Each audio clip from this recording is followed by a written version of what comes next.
Well, you just saw it there. Some people walk into your life and it's immediate. The laughs are easy, the conversation flows, and you just feel in sync. These connections may feel effortless, but it turns out there's a lot more going on beneath the surface. Dr. Katie Stewart is here to explain the science of why we suddenly click with certain people.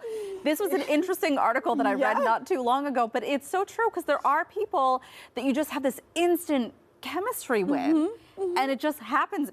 So what is going on there that just forces us to click? Well, first of all, I want to acknowledge that I actually feel it with you guys. Like from the first time I walked into the studio, and I think a lot of times we agree on things, right? We have similar interests. But what this new research shows is it is literally so much deeper than that. It is under the skin. It is in our bodies. So we've talked before about how we are kind of wired to be social and work together. Yeah. Now what they're finding is we are literally in sync. Our heart rates, our blood pressure, pupil dilation. So not only is this unconscious, like this is completely out of our control.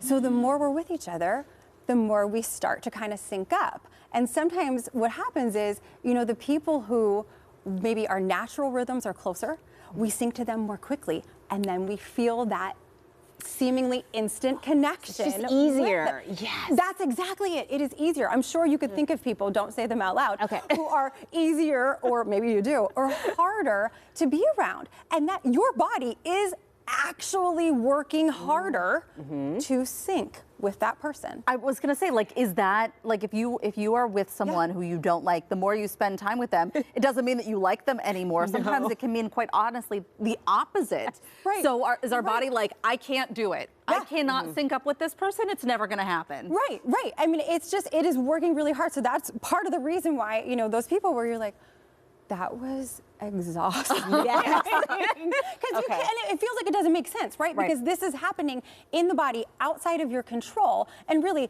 outside, I can't tell how dilated your pupils are right now, right? Or what your brain waves are doing. Yeah.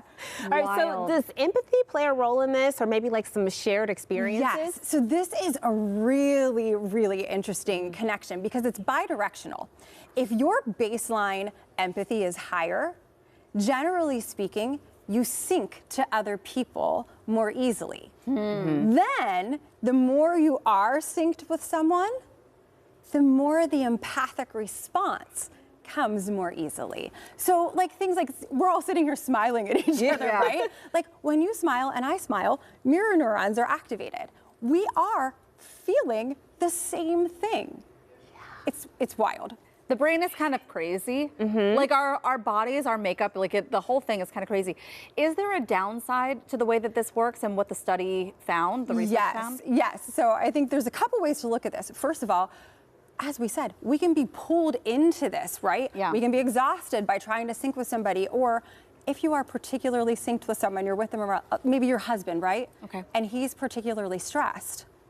You might start absorb that. Yes, your blood pressure starts rising. You can get pulled into other people's drama. Then there's also what they call the bad apple effect. There was a study where they got a group of people together and then had an actor, and the actor had to act like a Debbie Downer or be a slacker or just be kind of a jerk. Most people synced to that person. Get to the jerk. To the jerk. And then it gets even more interesting. So someone else comes along and they're like, okay, so what do we do with this? So we have this accepted idea of personality, right? Which really, generally speaking, is there's consistency in how we feel. Yeah. So what about the other side of that? Consistency in how we make other people feel. Right. Wait. So, wait.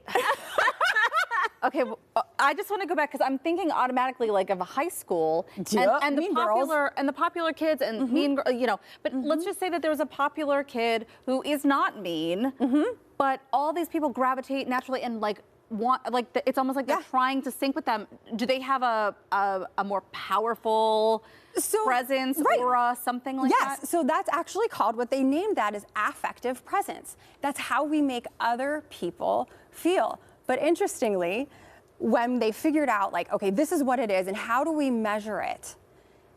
The effect of your personality, trait affect, is responsible for about 30% of positive affect, feeling good, and 19% of negative affect.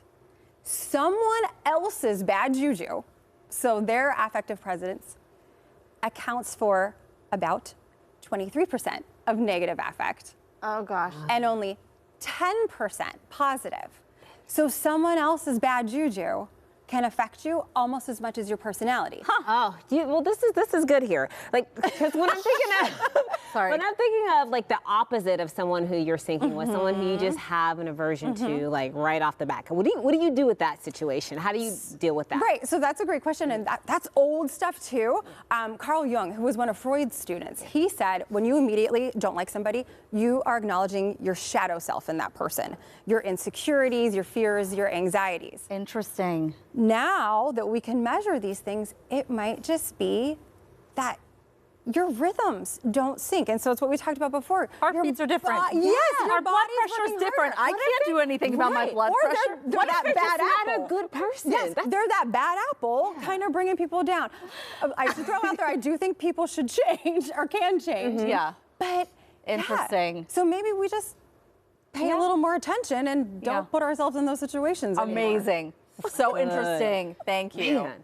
All right. Well, if you're interested in booking a session with Dr. Katie Stewart, we will have that information for you on our website, kdka.com/talkpittsburgh.